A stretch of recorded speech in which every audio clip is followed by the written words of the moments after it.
He lived a hard-scrabble life in a rusty steel town. John Kasich never gives up. When he lost his parents to a drunk driver, he had the faith to carry on. Some said he couldn't balance the federal budget, but Kasich stunned Washington. They said he couldn't save Ohio from an $8 billion shortfall, but Kasich did. They say our best days are behind us. America, never give up. John Kasich. I'm John Kasich, and I approve this message. Welcome to New Hampshire Politics with John Burt. I'm John Burt. I want to thank you for joining me, and I hope you enjoyed that little clip with Governor Kasich. And we have a very special guest today, and it's Senator Gordon Humphrey. Senator, thank you for joining me. Thank you. Yeah, no. Glad to be here. Yes, yeah. You know, Senator, I really like that video that he had about, you know, the mill. Biographical, yes. Oh, yes, everything. I mean, he's really, the Governor Kasich has really, you know, had quite a life and an experience up to this point. Well, and if you have your way about it, he'll be right into the presidency, and that would be very, very good, because he's easily the best qualified of all the candidates, in my opinion. So I suppose we'll be talking about that. Yes, we will. And I did write down some questions to keep us on topic, and that's why you're here, is to support Governor John Kasich for the election coming up. That's right. It's coming quick. That's right. And the primary. We're just a few days away. Yes. And it's getting very exciting. We all know that Trump is way up there, but there's been a real scramble for second place. And in the last 2 weeks or so, John Kasich has had a pretty strong surge in the various polls that have come out in the last week or so. He's now in second place, and his numbers are getting better. So there's something going on there at the grassroots, I think. And we're very hopeful. Yeah. And even, I mean, you know, out of New Hampshire, you know, second, third, you know, the top three people will usually do pretty good, you know, and then once they get down into South Carolina and then the Super Tuesday, that really is where it's going to define it. Yes. Well, we're pretty confident now that he's going to finish second. Of course, we'd like it if he would finish first, but this Trump phenomenon is a phenomenon. You know, it's something unique. He's getting Trump is getting every week millions of dollars of free television that the others are not. So in a way, it's not surprising. And of course, I mean, it's not surprising that he's so far ahead. And of course, he's tapping into some very real and understandable frustrations. He is. Yes. Yeah. But in my opinion, he's not the best candidate. Obviously, I'm here for John Kasich, and I think Kasich's going to do very well. And a lot of people feel the same way you do with Mr. Trump. You know, he is speaking what people like, but bottom line, you know, they're feeling that he's just not the candidate. We shall see. He's certainly got a lot of support, and I can understand why up to a point. What I can't understand is why anyone would want a president with no experience. I mean, if you had a bad tooth, would you go to a dentist with no experience? Or if you had an appendectomy, would you like an amateur to take it out? I mean, is electing a president any less important than that? I think we want the best person we can get, and that includes, among other things, some experience, such as you have in the legislature.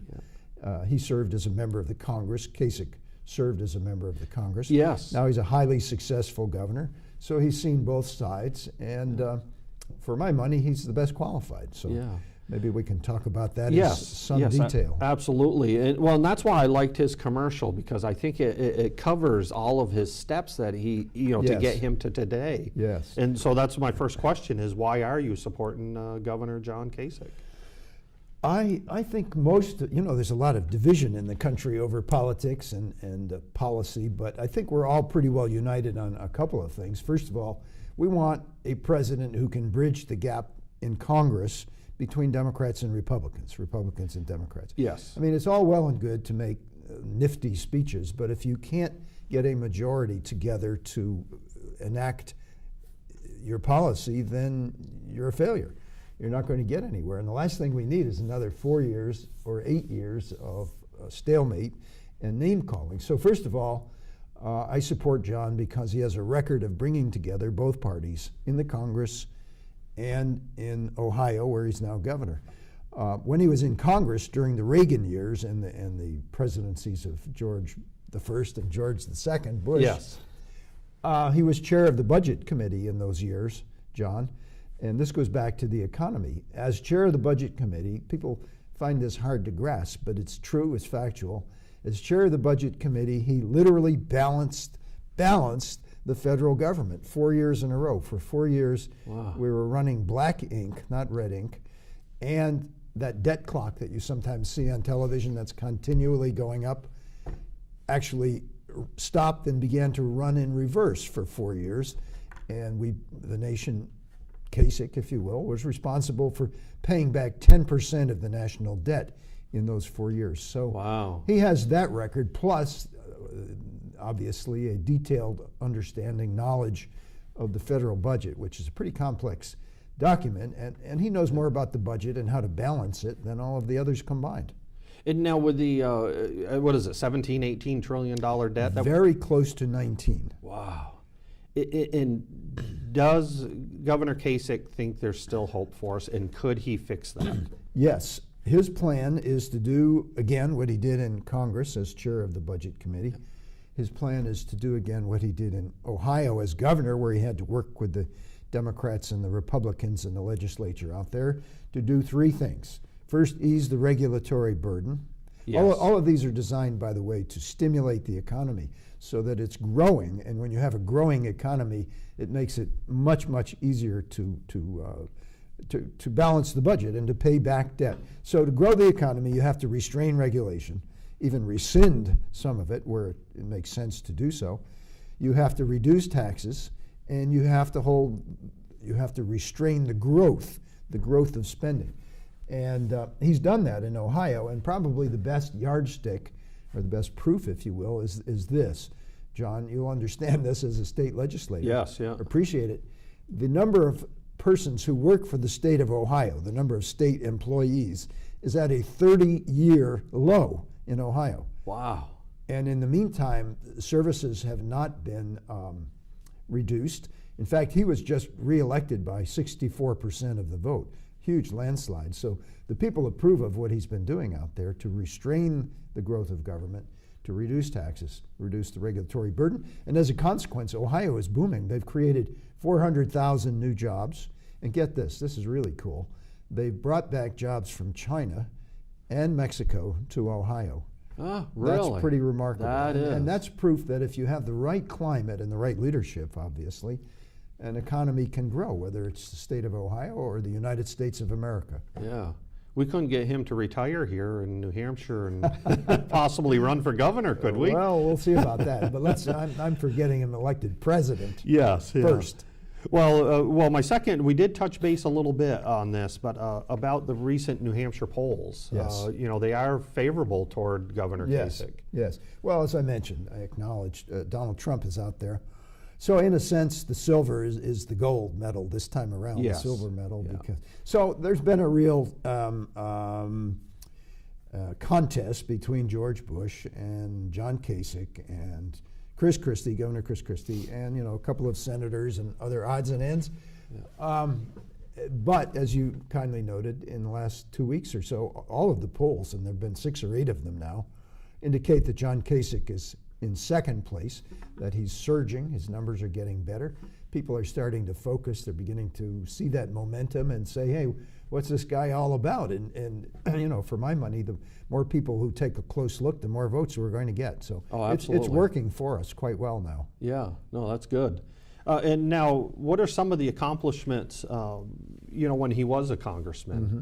Well, I mentioned the balanced Yes, budget. That's far and away. Well, and that's what I really like about him is with our almost $19 trillion debt. So he knows numbers. Yeah, that debt is immoral in the sense that we're living higher on the hog than we should at the expense of our children. Yeah. But it's not only a moral issue; it's an economic issue because it relates to the economy, it relates to jobs for ourselves and our children. It's a sign that something's very, very wrong. And until we get that right, the economy is not going to do well. But anyway, what else did he do? Well, he was a Pentagon reformer. in the area of Pentagon procurement. He worked with President Bill Clinton, to reform welfare.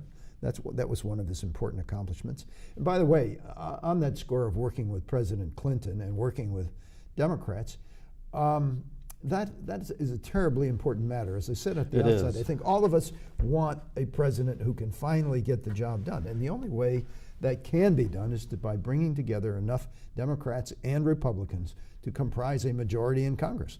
And he's really, really good at that. Not everyone is. Ronald Reagan was good at that, right? And we all, Yep. you're He was my barely old enough. He was my first president I voted for. Jimmy remember. Carter made it very easy. And I have to say candidly that Bill Clinton had that capability. I was not a huge Bill Clinton fan as a Republican, you can imagine. But I will acknowledge that he was a competent president. He knew how to work with Congress, knew how to get together a majority when he needed one. Barack Obama, by contrast to those two, Reagan and Clinton, doesn't have that skill set, doesn't have that ability to bring people together. He's kind of aloof, a little bit arrogant, disdainful, and he doesn't have good relations with Congress, even Democrats in Congress. So Kasich is really good in that department. You asked me about his accomplishments in Congress. He was also on the Armed Services Committee. Oh, John, okay. He was in Congress 18 years. He was quite a young man, was elected when he was 30, left when he was 48. On his own volition, by the way, didn't get kicked out, didn't get defeated, didn't get indicted, none of that stuff, you know. So he's one of the rare ones. So he spent 18 years in defense matters. He's a defense expert. We're all concerned about two things, the economy and national security, right? Yes. Well, he's proven he knows how to deal with the economy in Congress and as governor, and he's got 18 years experience in defense, more than the rest of the candidates combined. I mean, what experience does Donald Trump have in defense? You really want him to be commander-in-chief? Yeah. I mean, supposing you had a son or you have grandchildren, right? Yes, I got grandchildren. They're not old enough to serve in the military, but supposing you had a son or a daughter, or a neighbor for that matter, in a military uniform, do you really want an amateur as commander-in-chief making life or death decisions about deployments? Yeah. Because inevitably, every year, some number of young Americans in uniform, die. They give up their lives. Yes, sadly. And you want the best qualified commander-in-chief you can get. You don't want someone who needs training wheels for a couple of years or a period of on-the-job training. So he has 18 years experience. So that kind of summarizes his tour of Congress, and maybe we can talk in some detail about what he's done as governor of Ohio. Well, that was my next question is, what's some of his accomplishments there? You said about, reducing the size of government and still keeping the same services. Yes. Well, Ohio was in bad shape 7 years ago when he first ran for governor. That's why he chose to re-enter public life after he'd been a private citizen for 10 years. Ohio was in bad shape. It was, a Rust Belt state. Employment, they had very high levels of unemployment. Businesses were fleeing the state, going to other states, going to other countries. So he ran and was elected and began to, as I said, there are three things you do. You lighten the regulatory burden, you restrain the growth of spending, and you reduce taxes to encourage business expansion. And it worked. As I said, they've produced over 400,000 jobs since he was elected. Their bond rating, Ohio's bond rating is strong. Ohio's pension system is strong. They brought back jobs from China and Mexico, as I said, and he's very, very popular for these reasons. 62, or was it 64? I've forgotten now.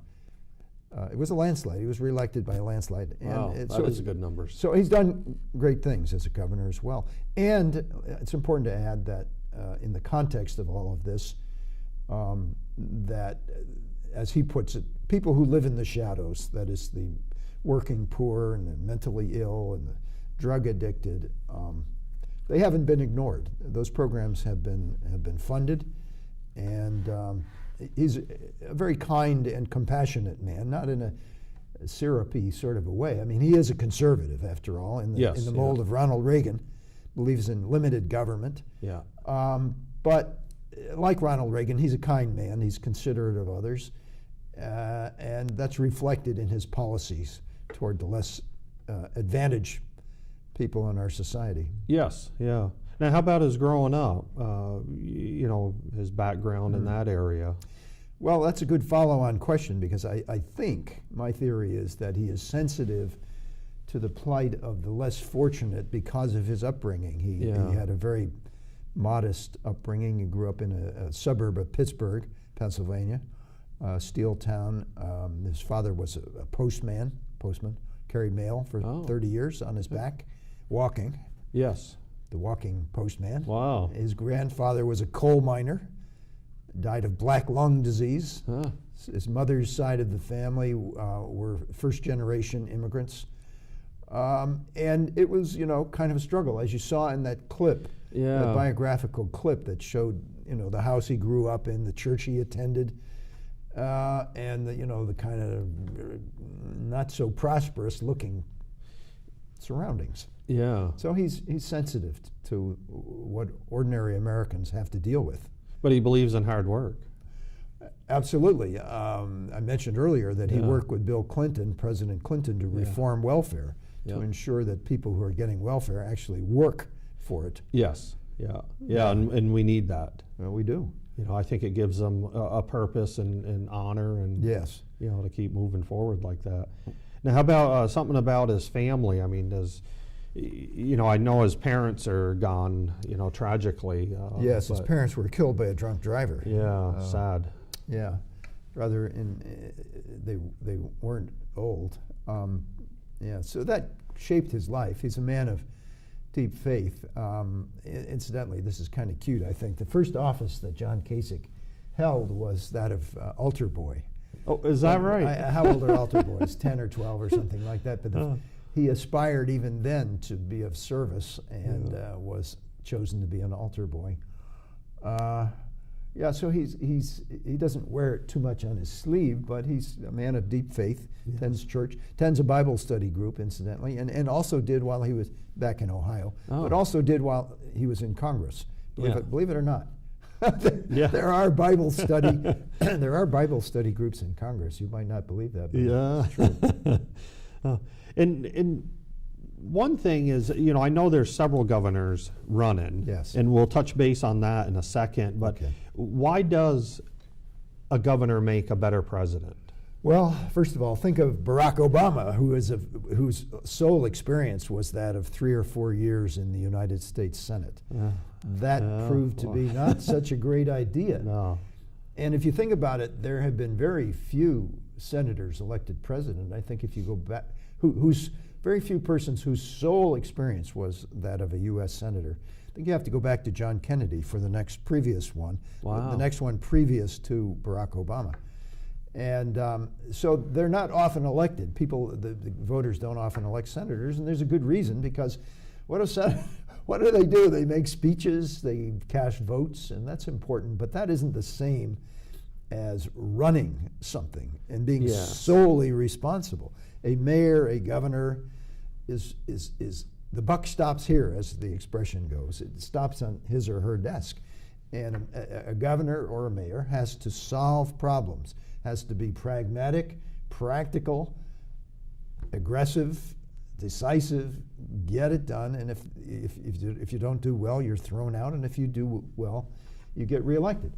So being a governor is a much better training than being a legislator, member of Congress. Yeah. Well, I mean, look at Reagan. Yeah, Governor Reagan, Governor Clinton. Yeah. Governor Bush, second George Bush was a governor. Yeah. So for my money, and I'm a former U.S. senator, so maybe I shouldn't be saying this, but I wouldn't vote for a senator. I mean, Ted Cruz and Marco Rubio, you know, they're great speakers, but the extent of their experience is 3 or 4 years in the United States Senate, no more experience than Barack Obama had. Great speakers, both of them, as Barack Obama was and is, but speeches aren't the same as policy. You can speak all day, but if you can't get a majority in Congress to enact legislation, enact law, your speeches are nothing more than words. Absolutely, yeah. And now there is 3 governors. There's Governor Bush, Jeb Bush, Christie, and Governor Kasich running. Yes. So out of the 3 of them, Kasich has your endorsement. Yes. And so, with the viewers, why would people vote for Governor Kasich above the others? Well, not because I'm supporting him. Well, it would be nice if people voted for John Kasich because I've endorsed him, but Yes. I don't expect that to be the case. It's worth noting that former Senator Johnny Sununu has also endorsed John Kasich. Yeah. It's worth noting that former Congressman Chuck Douglas has also endorsed Kasich. Former Attorney General Tom Rath up in Concord, so on and so forth. And a lot of people have. And not only that, but of the 7 New Hampshire daily newspapers that have endorsed a candidate so far, Yes. 6 out of 7, John, have endorsed Really? John Kasich. Wow. That's pretty amazing. That is good numbers. There's something going on out there, Yeah. and people are beginning to tune in, and Kasich is climbing. He's surging, actually. Yes, yeah. I see the poll numbers Yes. doing, well for him. Right. And now, what is his plan? The Governor Kasich's plan for a stronger America? Well, I would first, if I may, state the campaign's website is johnkasich.com. johnkasich.com. John Kasich, one word. Yep. .com, and it's all there: biographical information, information on policy. But when he speaks, and by the way, he's held almost 80 town meetings in New Hampshire. Wow. He's shooting to break John McCain's record. John McCain, when he ran here in New Hampshire, held over 100 town meetings, just maybe barely over 100. So John Kasich is shooting to break that record, and it looks like he will do that. So he's working really, really hard here in the state, and he's just about living here now, and his family is joining him in a few days. By the way, you asked earlier about his family, and I didn't answer that. He's married, of course, and has 2 twin girls. Oh. Just turned 16. Oh, so those are a handful. Yeah, so he understands, and maybe that's a good lead into education, because he often speaks about education. We haven't touched on that yet. Yes. You'll be very pleased, John, as a conservative Republican, to know that John Kasich wants to disestablish the Federal Department of Education. Oh.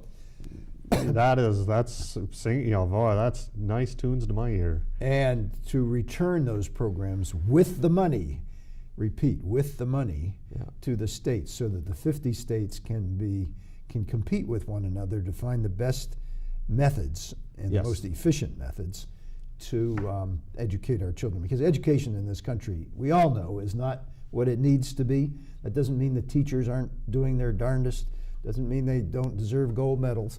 But nonetheless, too many kids are graduating who are not up to world standards, and they need to be up to world standards because we're competing in the world. So anyway, what do we do about that? I mean, creating a Federal Department of Education 25 years ago proved not to be the answer. If anything, it made things worse. Yes. Because one size dictated from Washington doesn't fit everyone.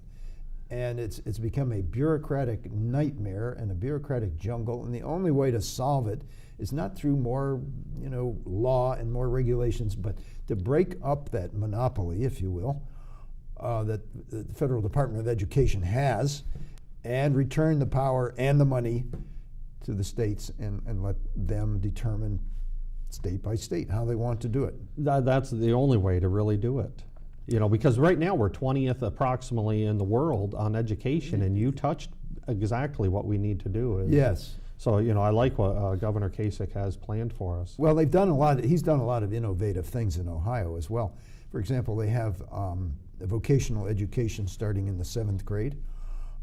They bring in mentors into the high schools. They bring in business persons who are mentors, one mentor for each student. And in their bigger cities like Cincinnati, where the graduation rates are really from high school are really quite low in the 60s. This mentoring program has raised the percentage of graduation into the 90s. Wow! Just by giving kids practical and personal attention, and finding out what their interests are, their passions are, and giving them opportunities to go out into the business community and work a couple of hours in an automobile garage or a doctor's office or whatever, to whet their appetite so that they begin to have some career aspirations and some motivation to study. Yes. Because if you know how it is when you're young, if you can't see the end of the road, it's kind of hard. Can't see the goal, not the end of the road, but if you can't see the goal, it's kind of hard to be motivated about all these courses. But if you have a goal, anyway, you get the point. Yeah. What we need is flexibility and innovation, and he's proven that his policies in that regard are very successful. Yeah, no, good. Sadly, we're at the end, and again, it's johnkasich.com. Yes. And if you'd like to speak to the viewer and tell them why, yes. Thank you. Well, I'm here to appeal to each voter, each viewer, to vote for John Kasich, obviously. We need, at long last, a successful president to solve our nation's problems, which are not actually that complicated. The difficulty is that the Congress has been unworkable. The relationship between the White House and the Congress has broken down, and so we need a president, as president, someone who has demonstrated an ability to reach across the aisle, in this case to Democrats, in sufficient numbers to create a majority, because you can't change things without a majority, and we can't afford more stalemate. So John has that proven ability.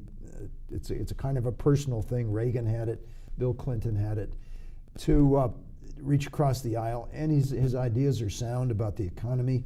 He has in our national defense, and he has the experience as a former member of Congress, former chair of the Budget Committee, where he balanced the federal budget, 18-year member of the Armed Services Committee, now 6 years as governor of Ohio. There isn't a resume among them that is half as good as his. Yeah. So I think, in my view, it's no contest, but that's for each voter to decide, and I would encourage the voters to go to johnkasich.com Yes. and learn more. Yes. Well, Senator Humphrey, I really appreciate you coming on, sir. My great pleasure. Well, it's always a pleasure to visit with you. Thank you. And remember, check johnkasich.com, and thank you for joining me. Have a good day now. Bye. He lived a hard-scrabble life in a rusty steel town. John Kasich never gives up. When he lost his parents to a drunk driver, he had the faith to carry on. Some said he couldn't balance the federal budget, but Kasich stunned Washington. They said he couldn't save Ohio from an $8 billion shortfall, but Kasich did. They say our best days are behind us. America never give up. John Kasich. I'm John Kasich, and I approve this message.